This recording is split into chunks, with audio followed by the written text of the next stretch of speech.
नमस्कार मु अमन बेहेरा स्वागत करुच्ची आज आउ एक नुआ भिडियो रे। तो आजिका समाज रे ना गोटे बहुत बड़ समस्या कौन जानती कि सब निज को अन्य मान सह तुलना करवा कि से कामटा अन्य जने करुच्ची कहीं मुझा कर अन्य माने जदि गोटे कौन क्षेत्र में सफलता पाँच ना ताहले आमे संगे संगे ता सह तुलना करने बाहरी पड़ुंट। तो सी से जिनसा कर आमे कहीं से जिनसा कर पारना। तो गोटे माछ जदि चाहब कि मु आकाश रे केमिति उड़ीबी सेटा केबे संभव कि जमा भी संभव नुहे। तो तार काम कौन सी पानी रे भल से पहरी पार। तो सी जदि उड़ीबाटा को छाड़ी से पानी रे पहरिबा उपरे बेसी फोकस दब ना ताहले से पानी भितर राज कर। तो से जदि उड़ीबा को चिंता करिवो ना से सेमिति विफलता ही हो ना ता निज क्षेत्र में सी उपरକୁ उठी पारिबो ना से जहाँ सब तुलना करुच्चे से सफलता पाई पारिबो। माने पहरिबारे ना उड़ीबारे दुईटा जाकर से कमजोर हो। तो गोटे कहानी कही दूँ शुण कि बुझापी जोटा सहज हम। गोटे गाँव में कान्हू बोली गोटे पिलाटी थिला कि सी भल पढ़े भी। तो सी जो पढ़े ता सांग आउ जड़े थिला सुमन है कि सी जो सुमन देखला सुमन भल पढ़ुची बा क्लास रे फास्ट आसुची। तो कान्हूर ये मन दुख हो गला कि कहला मु तो एत परिश्रम करुच्ची एत कठिन परिश्रम करुच्ची मु कहीं सफल होनी मु कहीं क्लास रे फास्ट आसुनी।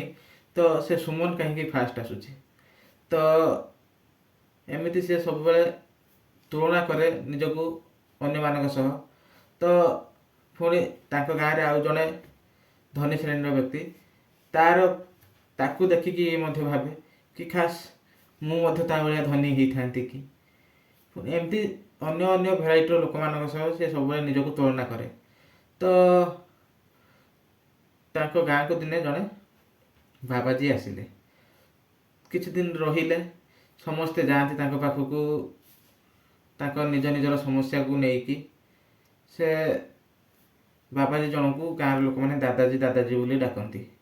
तो से बाबाजी जनक मध्य समस्तଙ୍କର समस्या को अति सहज उपाय रे करना समाधान कर दियंती।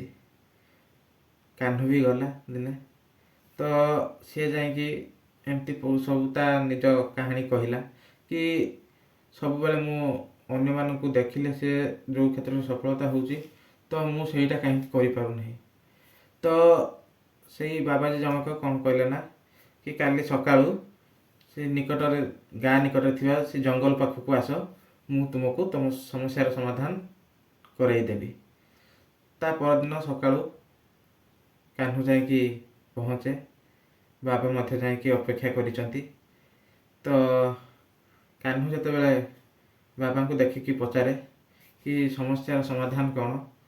तो सी सेठी देखले बाबा जनक कि ये सब देखुचु कौन अच्छी आगे से कहला सब छोट बड़ अनेक प्रकार गछ अच्छी।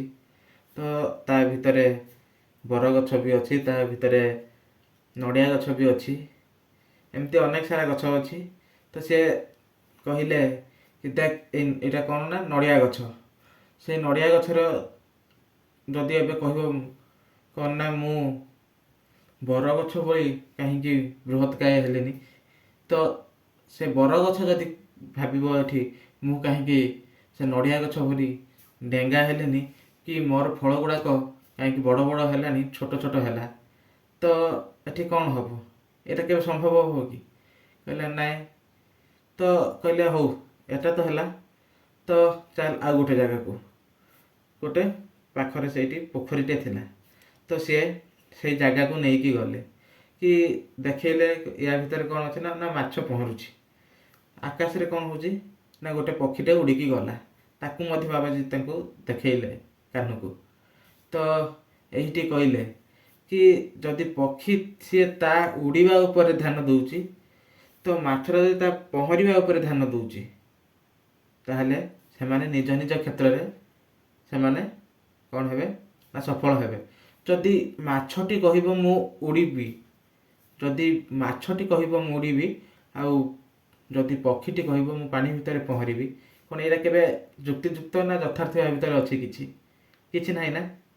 ତ ଯଦି ନିଜ ନିଜ କର୍ମ କ୍ଷେତ୍ରରେ ନିଜେ ନିଜେ ଆମେ ଧ୍ୟାନ ଦେବା, କହିବାର କଥା ଏଇଟା କି ସବୁବେଳେ ଆମେ ନିଜ ଉପରେ ନିଜର ଧ୍ୟାନଟା ଦେବା ଦରକାର। ଆମର ଲକ୍ଷ୍ୟ କ'ଣ ବା ଆମର ଗୋଲ୍ କ'ଣ କି ଯେଉଁଥିରେ ଆମେ ସଫଳତା ହେଇପାରିବା।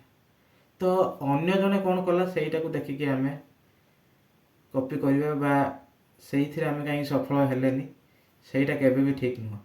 ବାସ୍ ମୋତେ ଯେଉଁ କାମଟା ଜଣା ଅଛି ମୁଁ ସେଇ କାମରେ ଦକ୍ଷ ହେବି। ମୋତେ ଚିତ୍ର କରିବା ଜଣା, ମୁଁ ଚିତ୍ରରେ କେମିତି ଭଲ କରିବି ବା ଚିତ୍ରରେ କେମିତି ଇମ୍ପ୍ରୁଭ୍ କରିବି ସେଇଟା ଉପରେ ଫୋକସ୍ ଦେବି। ନାଇଁ କି ସିଏ କେଉଁଠି ମାଡ଼ଗୋଳ କଲାଣି କି ଆଉ କିଏ ଯାଇକି କେଉଁଠି ଗୀତ ଗାଇଲାଣି ସେ ଉପରେ ମୋର ଫୋକସ୍ ନାହିଁ ନା। ମୋର ଚିତ୍ର କରିବାରେ ଫୋକସ୍ ଅଛି, ତ ମୁଁ ସେଇ ଚିତ୍ର କରିବାରେ ହିଁ ଇମ୍ପ୍ରୁଭ୍ କରିବି।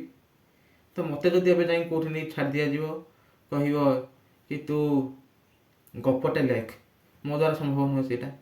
ତ ସେଇଥିପାଇଁ ସବୁବେଳେ ନିଜର ଯେଉଁଟା ରହିଛି ଦକ୍ଷତା, ନିଜେ ଯେଉଁଟା ଗୋଲ୍ ନିଜର, ବାସ୍ ତା ଉପରେ କାମ କର।